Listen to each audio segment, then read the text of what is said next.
नमस्कार। सभी साधक भाई बहनों को मेरा सादर प्रणाम। जितने विद्वान मुझे सुन रहे हैं सबको मेरा प्रणाम। और मकर संक्रांति जो हाल ही में आने वाली है उसकी विशेष रूप से आपको मेरी तरफ से हार्दिक बधाई। मित्रों, साधनाओं में साधनाएं करते करते और देखते देखते कुछ ऐसी साधनाएं होती हैं जिनमें सटीकता की बहुत आवश्यकता होती है। और इसमें एक चीज़ ध्यान देने वाली है, धर्म, धारणा, आस्था और विश्वास के ऊपर चलता है।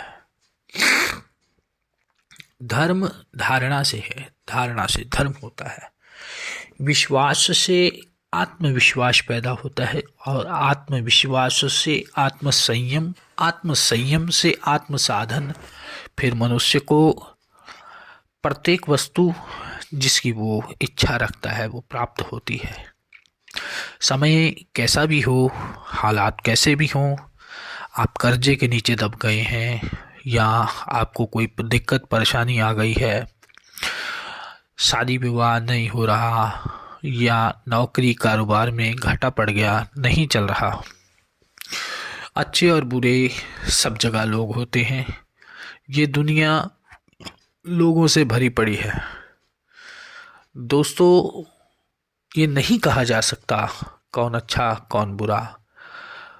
व्यवहार किए बिना किसी को नहीं समझा जा सकता। चले, फालतू की बातें हम नहीं करते। आशा है 2021 का वर्ष जो आपका है, क्योंकि 2021 में ये मेरी पहली वीडियो है। मैं आशा करता हूँ कि आपका ये साल बहुत अच्छा जाए। ईश्वर आपको और आपके परिवार को खुशियाँ दे, ऐसी मेरी आशा है। सभी नए पुराने साधक और जितने यूट्यूब पर हमारे साथ नए साधक जुड़े हैं उन सब का मैं स्वागत करता हूं अपने चैनल में। आज की जो साधना है ये साधना है दानाए सुलेमानी की प्राप्ति। देखें, सिद्धियां भी होती हैं, साधनाएं भी होती हैं, चमत्कार भी होते हैं, कमी रह जाती है परिस्थितियों की।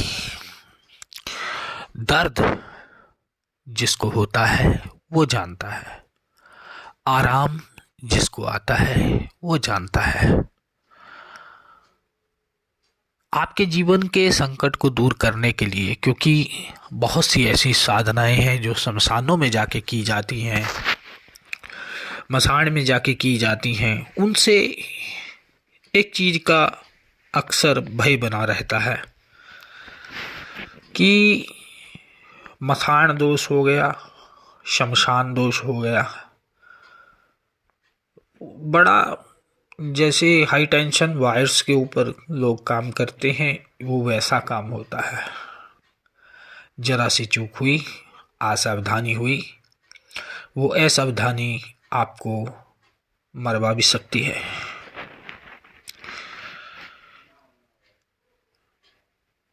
लेकिन ये जो साधना आज आपके लिए लेकर आया हूँ ये साधना है दानाए सुलेमानी की। दानाए सुलेमानी हजरत सुलेमान पैगंबर के पास था। उसके बाद इस साधना का सिलसिला चढ़ा और बहुत सी ऐसी किताबें पढ़ी हुई हैं पुरानी कि जिनमें से लोग साधनाएं उठा करके करते रहे हैं और उनकी जो है सफलता भी मिली है। बहरहाल किताबों में शब्द में बात को रखा जाता है, लेकिन जो व्यवहारिक रूप से इसको कर लेते हैं उनको रास्ता मालूम हो जाता है, प्रैक्टिकल। तो ऐसी ही ये साधना बहुत अच्छी साधना है, सौम्य साधना है। लेकिन सौम्य साधना तब तक है जब तक आपके पास मुवक्किल नहीं आता। पाक साफ साधना है, इसमें लहसुन प्याज का पूरी तरह परहेज किया जाता है। वो हर चीज़ जो आपके मुंह में बदबू पैदा कर दे उसको इसमें से साधना में प्रयोग नहीं करते। ना तो इसमें कोई दीपक जलना है, ना कोई आपको भोग देना है। अगर दे सके भोग तो मैं आपको बताता हूँ क्या भोग देना है। इसमें एक बंद कमरे की आवश्यकता होती है। कोई कहीं शमशान या कब्रिस्तान में ये साधना नहीं होती, क्योंकि मैं फिर कहता हूँ कि शमशान और कब्रिस्तान से नकारात्मक ऊर्जाएं लगातार प्रवाहित होती रहती हैं। यदि कोई सॉफ्ट बॉडी का आदमी जिसकी ऑरा बहुत कमज़ोर हो वहाँ जाएगा तो उसको वो नेगेटिव एनर्जी उसके अंदर स्टे कर लेगी, और मौके पे तो कुछ नहीं होगा, लेकिन धीरे धीरे धीरे उसको अंदर ही अंदर घोलती रहेगी। जो इसकी साधना है, इसमें आपको बिल्कुल एकांत कमरा चाहिए। उस कमरे का इस तरह प्रबंध करें कि आपके अलावा उस कमरे में पूरे साधना काल में कोई ना जाए। एक तो ये होता है कि हमने चलो साधना करनी है, कुछ देर की साधना है, एक नियत समय के ऊपर ये साधना होती जरूर है, लेकिन इसमें कमरे में कोई आदमी नहीं जाना चाहिए। 1.5-2 किलो लोहबान लेकर रख लें, कोयला ले लें, 5-7 किलो कोयला लेके रख लें। अगरबत्ती नहीं चलेगी इसमें, धूप नहीं लगानी, इसमें इत्र का प्रयोग करना है, सर को ढक के रखना है, सिर्फ नहाते हुए ही सिर से कपड़ा हटा सकते हैं। जब आपने लघु शंका निवृत्ति के लिए बाथरूम जाना है तो आपको इस्तंजा करना पड़ेगा, पानी छूना पड़ेगा। खाने में जौ की रोटी, चना, मकई, ये अपने ही हाथ का भोजन बनाएं। चने की रोटी बना लें, जौ की रोटी बना लें, और इसमें दरिया का पानी या मोटर का पानी भी चलेगा। बहुत अच्छी पढ़ाई, बहुत अच्छी पढ़ाई, जो कि फेल नहीं होती जल्दी जल्दी। आदमी खुद गलती कर ले तो कहना ही क्या है। जिनके लक्ष्य होते हैं वो भटका नहीं करते, भटकाने वाले 20 आए। अपने लक्ष्य को प्राप्त करना ही आपका ध्येय होता है। स्टूडेंट पूरा साल स्कूल जाता है नहीं जाता, ये विषय की बात नहीं है। विषय की बात ये है कि परीक्षा की घड़ी में क्या वो ठहर सकता है, क्या परीक्षा में से सफल हो सकता है। ये चीज़ें बहुत ध्यान रखें।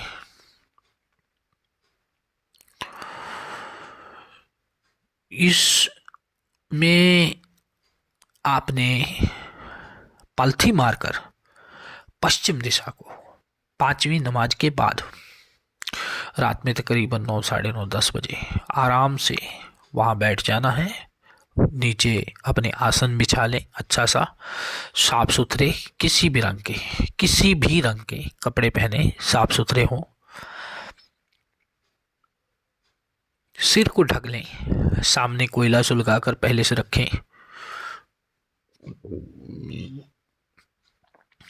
उसके बाद पश्चिम की ओर मुख करके आपने, और पहले से ही आपने एक माला लेके रखनी है, जो कि माला 1000 दाने की हो, या काउंटिंग मशीन ले लें जिससे कि आपको गिनना आसान हो जाए। सामने थोड़ा थोड़ा लोहबान डालते रहें, इत्र खूब लगा लें, ठीक है। वुजू बनाकर ये होता है, हाथ जो है वुजू जो किया जाता है उसमें कुछ टेक्निकल पॉइंट होते हैं। धर्म के नज़रिए से न मानकर हम सफाई के नज़रिए से भी देख लें। उसमें नाक साफ की जाती है, गला और चेहरे को धोया जाता है अच्छी तरह, कानों को रगड़ा जाता है, सिर को, गर्दन को पानी से साफ किया जाता है, कोहनियों तक हाथ को धोया जाता है, और घुटनों तक पाँव को धोया जाता है। इस्तंजा पहले ही कर लेते हैं, फिर वजू बनती है। जिस भाई का पेट खराब हो वो पहले से अपना पेट वगैरह साफ कर लें, फिर इस साधना को शुरू करें और वैसा खाएं कि आपको गैस की दिक्कत ना हो। आपको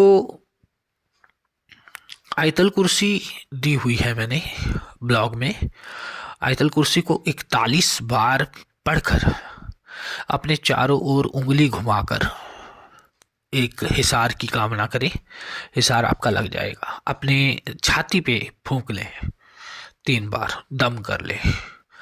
उसके बाद आपको दरूद शरीफ, वो भी मैंने दे रखा है ब्लॉग में, दरूद इब्राहिमी, उसको आपने करना है।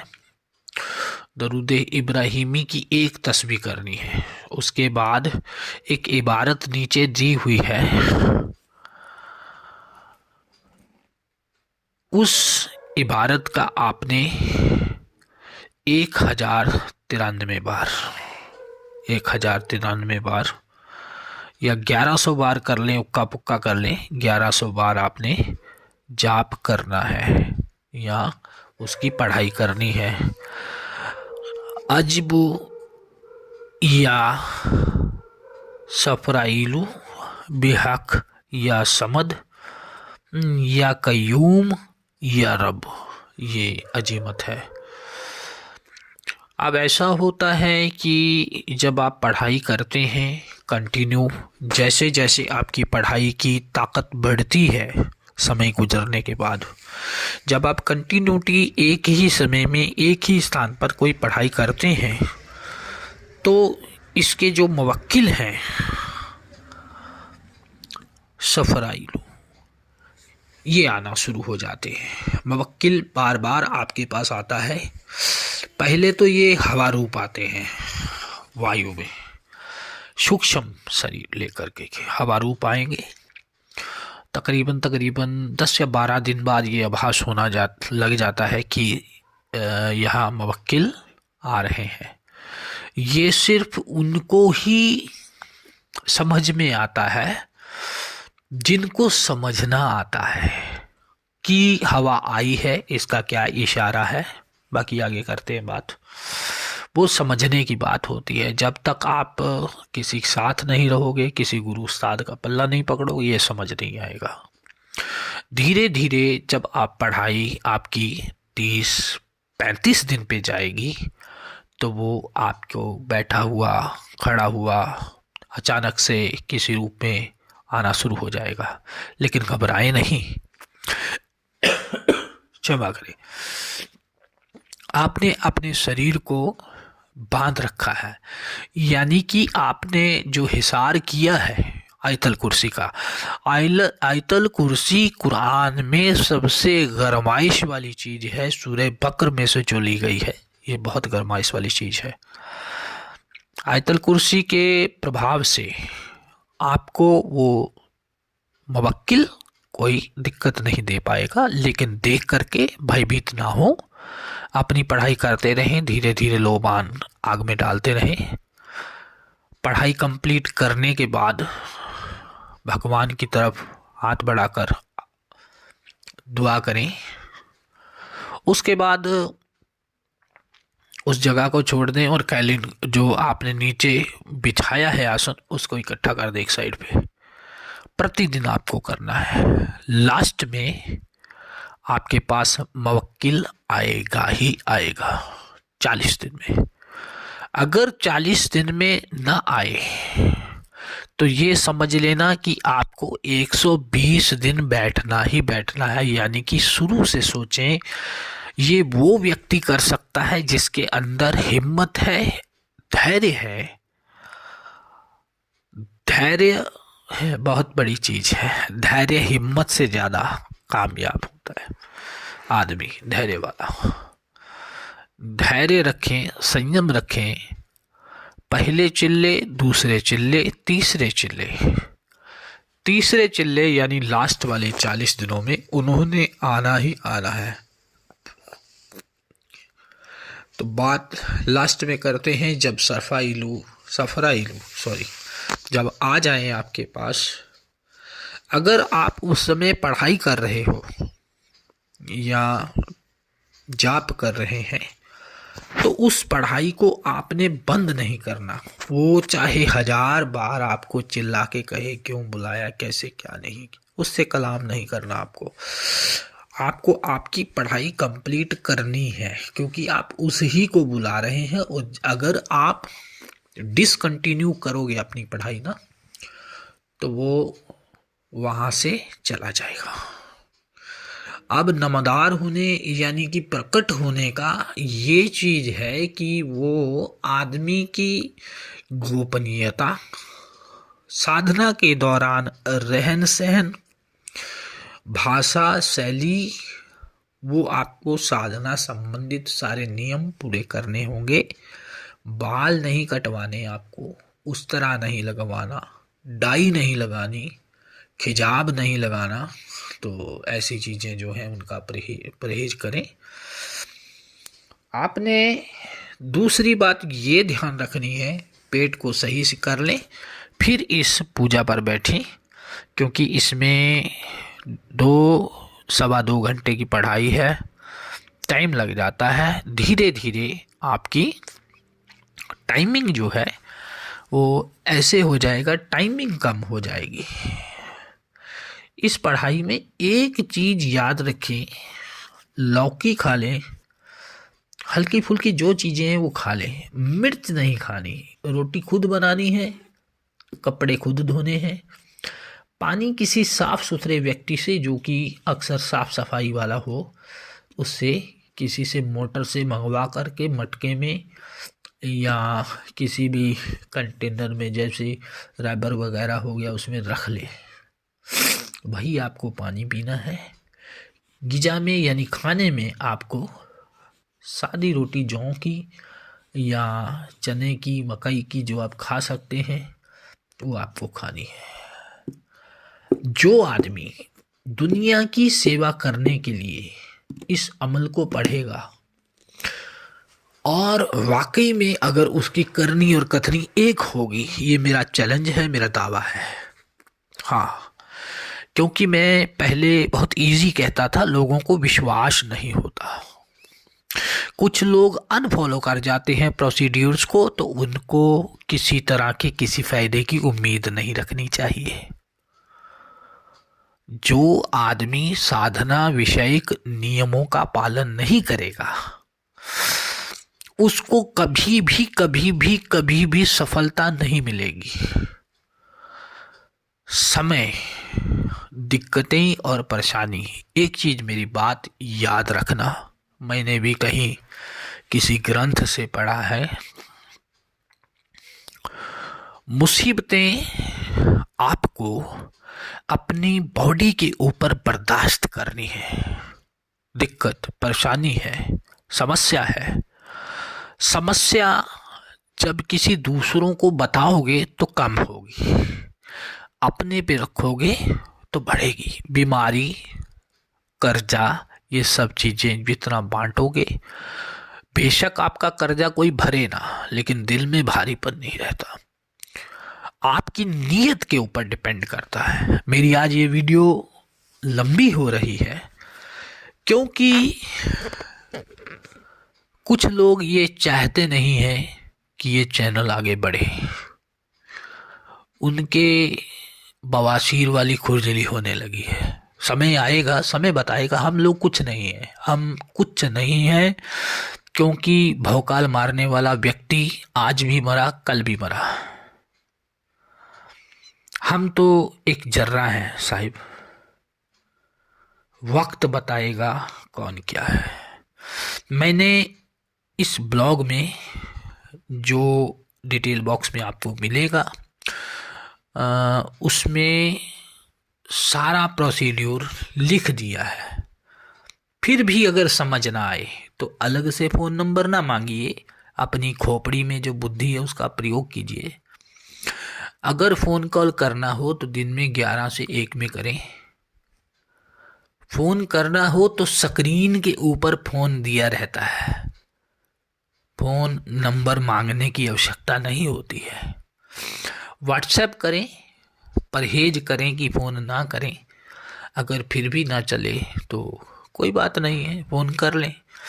दाना सुलेमानी, एक चीज़ और बताता हूँ, जब आपके पास, ये इम्पोर्टेंट चीज़ है इस वीडियो के विषय में, जब आपके पास मुवक्किल आ जाए, बेशक उससे अपनी शर्तें तय कर लो, क्योंकि उनकी शर्तें होती हैं। बेशक उनसे दाना सुलेमानी मांग लो। दाना सुलेमानी एक जिन है। उस जिन की जो निशानी होगी, जो मुवक्किल आपको देगा, जब वो आप रुखसत करो मुवक्किल को कि जाओ मुझे दाना सुलेमानी चाहिए, वो गायब हो जाएगा वहाँ से। जहाँ कहीं वो चीज़ होगी आपको वो ला के देगा। उसके बाद उसका प्रयोग वही देवता बताएगा, उसका प्रयोग वही देवता बताएगा कैसे करना है कैसे नहीं। लेकिन जब मुवक्किल दाना को लेने जाए, आपको उस जगह से हटना नहीं है। दरूद शरीफ पढ़ते रहे वहाँ पे, दरूद शरीफ, जगह छोड़नी नहीं है। जब वो आएगा दाना को लेके, आपसे मुलाकात करवाएगा, आगे भी आपको दाना से शर्तें बांधनी है। वो शर्तें जब तक नहीं बांधोगे बात नहीं बनेगी। इसमें कुछ चीज़ें परहेज वाली हैं। औरत को जब रजस वाला हो जाए या उसके बच्चा हुआ हो 40 दिन तक, सूतक वाली स्त्री और रजस वाला स्त्री या उसकी परछाई से इस चीज़ को दूर रखना है। जब एक चीज़ और है, अगर कोई सिद्धि किसी को प्राप्त होती है, अगर कोई आकर के चैलेंज करता है मैंने ये सिद्धि कर ली और ये है वो है, वो समझ लेना भौकाल है। क्योंकि जब आप सिद्धि को बताते हो ना, ये आपको मैं बता रहा हूँ, जब आप सिद्धि को किसी से बताते हो कि मैंने ये सिद्धि प्राप्त कर ली है, ऑटोमेटिकली वो कैंसल हो जाता है, सब कुछ ऑटोमेटेड। ठीक है, तो मेरी शुभकामनाएं आपके लिए। जल्दी ही मैं हाजिर हो जाऊंगा आपके पास नई वीडियो लेकर के। तब तक के लिए धन्यवाद, नमस्कार, प्रणाम, जय जय सीताराम।